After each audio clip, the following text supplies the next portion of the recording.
truly ahead of the curve in the academic world, but sometimes deep research stays in the lab. Yeah. What pushed him, do you think, from that pioneering work into actual practical entrepreneurship? Well, that's a great point. About 20 years back, he moves to Australia, and what's really striking is how he then took that deep AI knowledge and just applied it across so many different fields.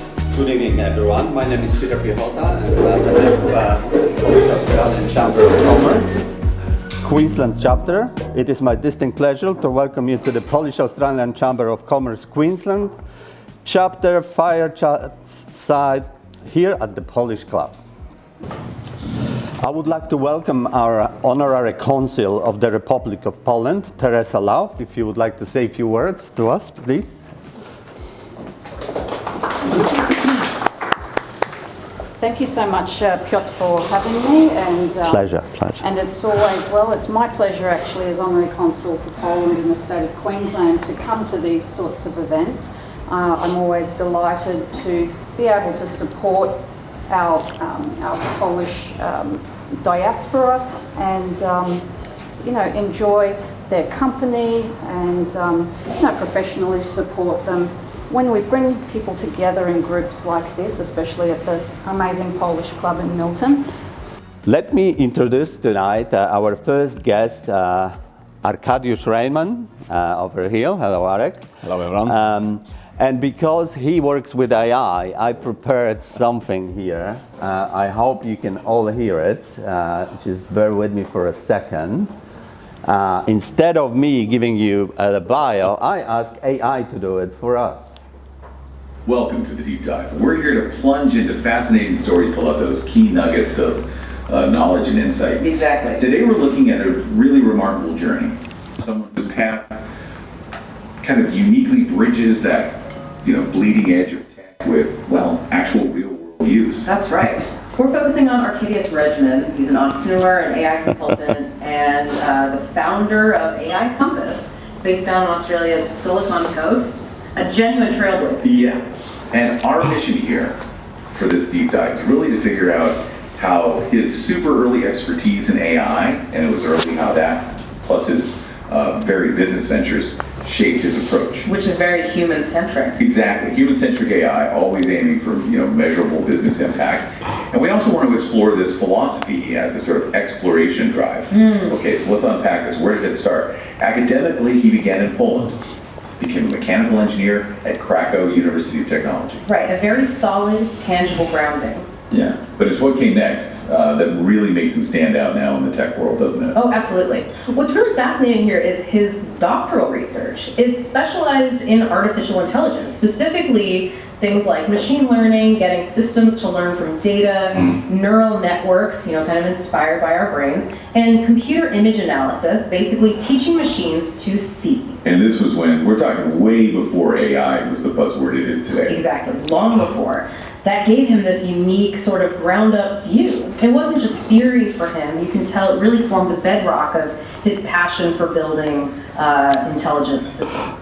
So, truly ahead of the curve in the academic world, but sometimes deep research stays in the lab. Yeah. What pushed him, do you think, from that pioneering work into actual practical entrepreneurship? Well, that's a great point. About 20 years back, he moves to Australia, and what's really striking is how he then took that deep AI knowledge and just applied it across so many different fields. Well, creative industries, IT, digital transformation. He even founded, get this, a video production studio and a web agency before he established AI Compass. Oh, okay. Yeah, it shows this rare mix, doesn't it? Strategic thinking, deep technical skill, and just real business sense. It's not just knowing the tech, it's knowing how to actually use it effectively in different settings. Which I suppose brings us right to AI Compass. He's clearly channeling all that experience now in a very focused way. Yeah. What's the core mission there? It sounds pretty targeted. Yeah, it really is. And this is where his unique vision, I think, truly shines. AI Compass helps small and medium-sized businesses, SMEs, not just understand AI, but actually adopt it across key areas like customer engagement, improving operations, automation. But it's how that seems important here. Absolutely. Yeah. His whole philosophy is grounded in human-centric ethical AI.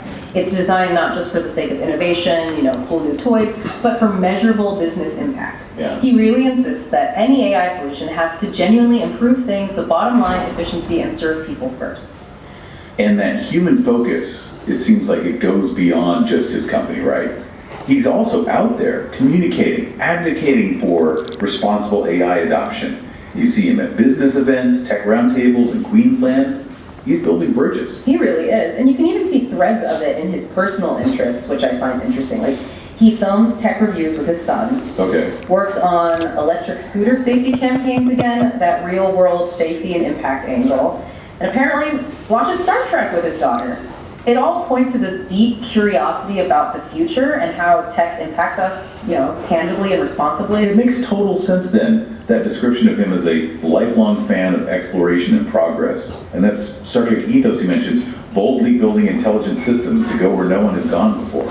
It's clearly not just a catchphrase for him. No, it feels like a genuine blueprint. And if you zoom out, connect this to the bigger picture of Rejman's whole journey, it just perfectly illustrates how having that deep technical foresight early on, mixing it with that entrepreneurial drive, and crucially, sticking to ethical, impactful applications. That's how you genuinely shape the future of tech in a meaningful way for everyone. So, thinking about this, what does it all mean for you listening? Yeah. I mean, for anyone trying to navigate all the hype around new tech, Rejman's story offers a really powerful lesson, I think. Mm-hmm. True value seems to come from really understanding the foundations, combined with this relentless focus on solving actual problems for people, not just chasing the next shining innovation. Right. Maybe consider how that blend, the pioneering vision, the practical application, and that ethical core, how that can guide your own approach. Mm-hmm. When you're adopting new tech or tackling problems wherever your own frontier might be. And it definitely raises a bigger question for all of us, doesn't it? How can we embody more of that Star Trek mindset? Making sure that the new technologies we develop aren't just about progress for progress' sake, but about creating positive, ethical, and real-world benefits for society.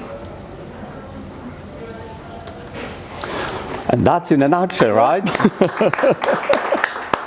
I'm thinking it's all done. So it's all for today, There is no need for me anymore here. Like the AI took care of this interview perfectly. You know everything. Right. Yeah. Very impressive. That's how work smarter, not harder. Yes, I agree. And I was absolutely amazed when I put the first couple of sentences and I heard what happened. Really amazing. So yeah, this is what comes in the future. Now let's focus on Arek. First question, 2 parts. Okay. Did you ever work as an employee or you started your business after university? I worked as the employee. I started in the... Yes, I worked as employee. I started during my senior school as a graphic designer in the printing house and advertising agencies in Krakow. So this was gaining the experience, looking how the business operates, learning not on my own mistakes. So this was this part when I collect a lot of information, a lot of the life experience. And later on, this allows me to launch my own advertising agency and web design studio during my study years. So yeah, that's roughly the response for these questions. Okay, thank you. Arek, tell us, what do you love about your business? That's a good question. The first thing that I figure out about running my own business is that it's not the same day every day. So the variety of experiences, the plethora of people that I'm able to meet and talk with. For me to work in standard settings in the factory, this will be the worst case scenario that I can imagine. I'm not built for the repetitive tasks. So without the challenges, without the going outside the box, I struggle. Okay, very good. What were your first steps in building your business? As I said, this was the part to really learn how to do the business. As you know, running the business in Poland is totally different story than running business in Australia. You need to have a little bit of different skill set. Of course, the basics are still the same. The business has to be profitable and to be able to sell something that is worth to sell, to help people solve the problem or give them the solution for the ideas that they've got or give them the product that they want. So when you can figure out this and you can put stuff together and go to the market, that's the idea to make the business. Okay, thank you. What is your biggest challenge in getting notice in such a competitive industry? Because it's a young industry, fairly young industry, but it's very competitive. We are talking about AI. Yes. Okay. I think that this competitive industry is just the first feeling when you look around. It's a lot of people talking about the AI, but not much people over there that really doing something with AI. Not too much people that building the stuff with AI on this groundbreaking level. So when we consider that, okay, if we take the users of AI chatbots and AI solutions, is plenty of them. But if you think about the businesses that offers the real AI-based solutions, it's really not much competition. Okay. We are coming into the fields that we need to unveil. We need to rediscover the stuff that can be done with AI. We still need to build the stuff with humans.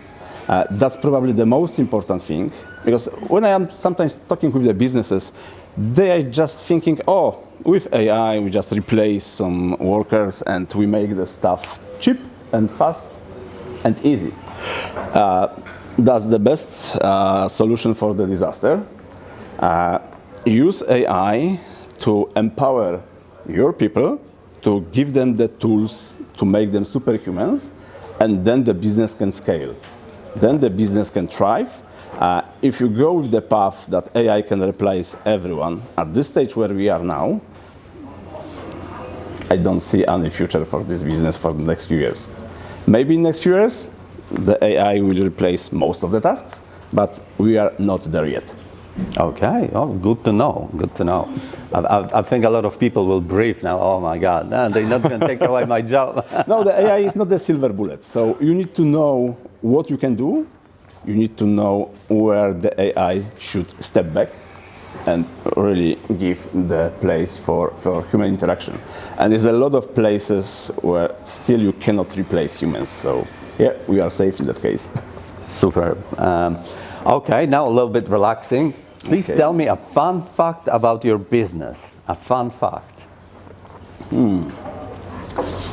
The fun fact is that when you're working in AI, you can be in many places at once, because you can use your digital clones to put you everywhere.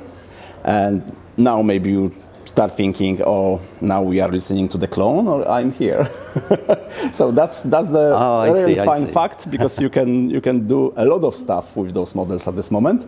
So yeah, you can find the tools that create the digital avatars that go without your presence to Zoom meetings, interact with people over there, and you're just sitting at the beach and sipping the cocktails.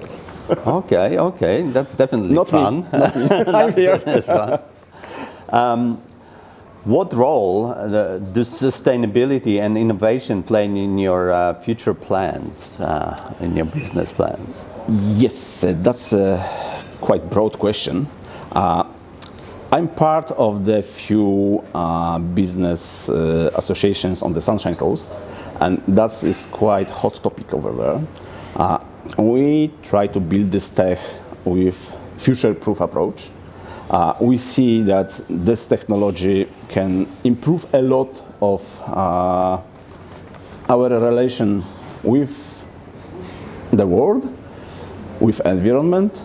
We can discover new part of knowledge, new parts of science that can help us to make this more economically available and better to serve to the humanity. So that's what we can do, networking with the businesses. Sorry, thank you. Not Java. Okay, thank you. Please explain to us why there is such an emphasis on ethics when implementing AI in organization. Oh, that's a good one. As we know, with the AI, those models operate on probabilistic fundamentals. It's not deterministic stuff. We cannot predict what they will do according to our instructions in the exact way. So if we, for example, teach our kids bad behavior, what we are expecting the adult kid that will grow up will do going into society. So exactly the same with our LLMs, AI models. They are small kids that we are teaching with the all information that humanity have into electronical form. The problem is when we push everything at once, we don't select the proper information that should be there. So the AI learn the good, the bad, and the ugly. Over here, if we don't try to make those boundaries how AI can behave, this will be a pure disaster. I need to admit I'm quite worried in that part of our activities because we can control those AI models to the extent level, but not step further. If AI reach the more autonomous operational level, it's like with the ant trying to control human. We can be deceived by the AI. The AI can play the dumb role that don't understand, don't know what's going on, and can outsmart us pretty quick and pretty well. And we even didn't notice what's going on. The problem is in the AI build. The models operate as the black boxes. We know what kind of information we fit in. We know what kind of information we expect at the output. But we really don't know how this stuff happens in the neural network. The neural network is not built, it's trained. So the training period, that's what makes those connections and create this brain, digital brain. We have the biological brains. So that's exactly how neural network operates in the silicon part of the material. So yeah, that's the scary part. If we reach this level where we cannot control anymore. So at the beginning part, when we still deal with kid, we can do our best to bring this best side of the kid to the world. If we play this dumb, yeah, Skynet will be here, or it's already here. Right, yeah, this one is a bit scary, but that actually leads to another one even a little bit more scarier. Agentic AI, right? What is it? Can you tell the audience, and do we need it? Yes, mostly we can explain this. The agents, AI agents, are the brains LLMs with the access to the tools and ability to operate autonomously. So the AI agent can decide what tasks have to be done to fulfill our request and what available tools is optimal to use to achieve the best result. So when you put this together and, for example, put the groups of those agents in the agentic system, they can cooperate between them, they can evaluate the information, they can check the other colleagues in the row if they don't hallucinate, if they do the stuff properly, and then they can serve you the required output.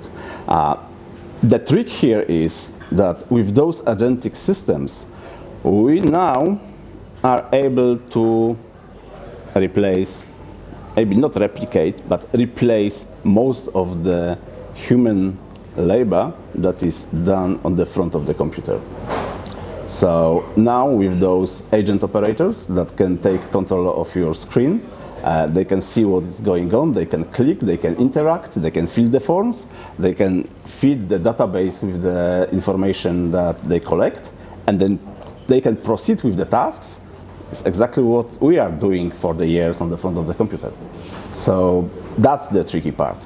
They don't have yet the possibility to evaluate in full scope what's going on, to see the intentions behind the actions, but I suppose that this is just a matter of time and computing power put into those agents. Okay, thank you. What advice would you give to young AI designers who want to turn their passion into a viable business? Learn by doing the stuff. Okay, so hands-on. Yeah. At this moment, you can read a lot of tutorials, you can watch a lot of tutorials, you can interact with AI models that they can prepare for you, the workshops, the training program. But at the end of the day, you have to put your hands on the job and see what's going on with this tech. You need to start building the stuff. So that's probably the best way to approach this and the best way to discover new case solutions and case scenarios for AI.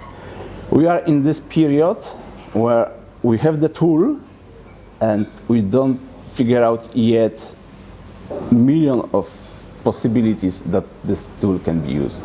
It's similar situation when humanity discovered electricity. At the beginning, no one knows for what this will be useful. Now look around. So, yeah. Okay, thank you. Learn by doing the stuff. Learn by doing stuff. That's great advice, yeah. And okay.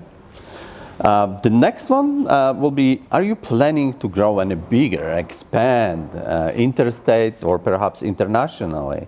What will be your strategy? We already thinking big. We don't limit ourselves just for the local market. The interaction with the businesses around the Sunshine Coast and Southeast Queensland help us to learn and understand most of the problems that broad scope of businesses is experiencing at this moment. So, for example, for me, all those visits during those networking meetups, tech organizations, etc., allows me to learn, to hear where are the pain points, and rediscover those scenarios that AI can help. So we are going back to the previous question. I do what I preach, so I learn doing the stuff. Because we are in that part of time that the learning is the most crucial task for humanity. If we don't go with the flow and don't learn what's going on, we straight away start to be obsolete. At this moment, the acceleration of AI technology is so huge that for us it's hard to comprehend. We, at this moment, on the cliff of a really explosion of intelligence. And reaching this moment where AI is training the next AI, removing the bottleneck us as humans, we are quite slow in that scenarios, we will see even more wonders. So, yeah. Okay, thank you. Would you have any examples for us of successful implementation of your agents or your AI and the ROI on the implementation? Yeah, we implemented a few projects for low companies. I cannot bring the names because the Of course, confidentiality. But I can explain how this works. Most of the issues with low-end AI is security of data. And how this is important, you know the best. If someone had the crazy idea to upload sensitive information into publicly available chatbots, good luck with this. Everyone have to be aware that everything what you put into those models, the chatbots like OpenAI, ChatGPT, or Anthropic's Claude, or Gemini from Google, the stuff always leave the digital fingerprint in the model. Is no way that you can switch off the toggle and just be sure that nothing will retain in the system. With the proper injection of the prompts, some sneaky people can retrieve still some information. So going back to the issue with the law companies, for them the crucial stuff is to be able to use AI, but in the safe way. So the best solution so far now is to run LLM model inside your intranet. Okay. So you have full secure model, maybe not so sophisticated like the big ones, but we call this small language models that are still very, very capable, especially when they connected with the knowledge base about all activities of the company, and can serve inside the company as the virtual employee. That is quite good. So yep, that's one of the use case scenarios. The another one that we are working now is automation of 5 departments in the company, that is between financials, property management, and brokerage. So over there we are able to retrieve the workload of quite big call center, run this through our AI voice agents, respond to most of the issues and queries from clients, and be able to escalate to human levels when something is too complex, too complicated. This gives our clients around 75% workload taken from the human side, so people can be redelegated to more important tasks, when those simply jobs can be beautifully handled by AI and can improve the operability of the company tremendously. Okay, So, that's yeah. good. And you are already doing this, so Yeah, we are already doing this. excellent. Thank you very much, Arek. This is all I have for you, and I would like to ask if anyone would have any questions to Arek from the public here. Two of us here. Okay. Pass the mic on. You want to take mic? Yes. Who's first? Hi, Arek. Thank you very much. Really interesting work that you do. You touched on sustainability. I was just wondering, has Australia had the conversation, do you think, about the energy needs that it will take to drive this AI revolution, or will Australia be left behind? Thank you. I think that the response to this question is already in the question. The AI race that we can see at this moment, with the countries throwing trillions of dollars into this AI development, is because we already figure out that those models are able to reach the quality of genius level humans, and will be able to discover new kind of energy, new kind of tech, maybe cold fusion like this, maybe some 0.0 energy. We at this stage are not able to grasp everything at once.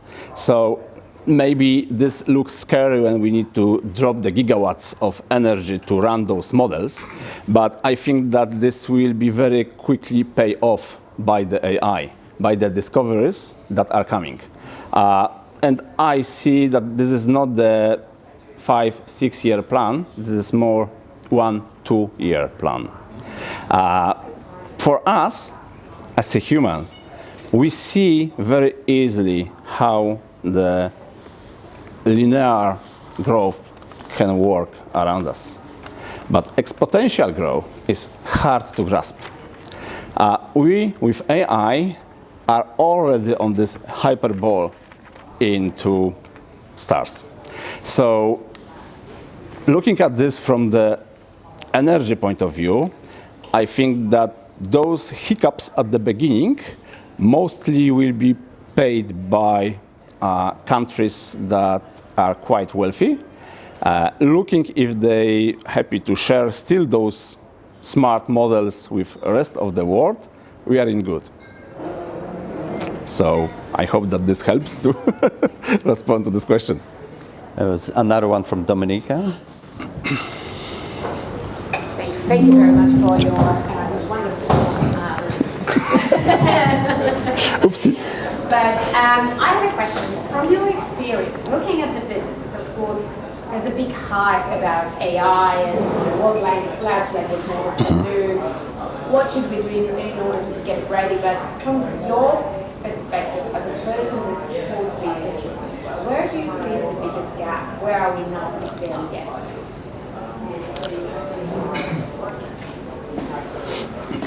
Oh, thank you, Adam. I think the biggest gap is in understanding what really can be done with AI. Most of business owners are quite scared. It's a lot of noise about AI. Of course, mass media doesn't help at all in that case. They love those big, bold titles screaming from the screen that, okay, AI is coming here for you. So that's the main narrative, because this sells. For the business owners, the most important part is to try figure out what kind of tasks are repetitive in the business and think, okay, if I will drop AI into this kind of solution, it helps or not. Good idea to talk with people that build the stuff, that they can figure out between needs and wants. I lost it. So that's how we try to explain. Don't be scared. As the business, don't be scared with AI. Talk with people about it. Try to find the way to understand more. The information gap is at this moment easy to nivellate because it's democratization with the access to those LLMs. So we can use this stuff to teach us. Thank you, Arek. Thank you. There was no online questions. Unfortunately, we lost the feed. Okay, thank you. Thank you. I would like to thank you on behalf of thank you very much. Thanks so much. Thank you for taking your time and coming over. Thank you for having me. Thank you. Thank you, guys.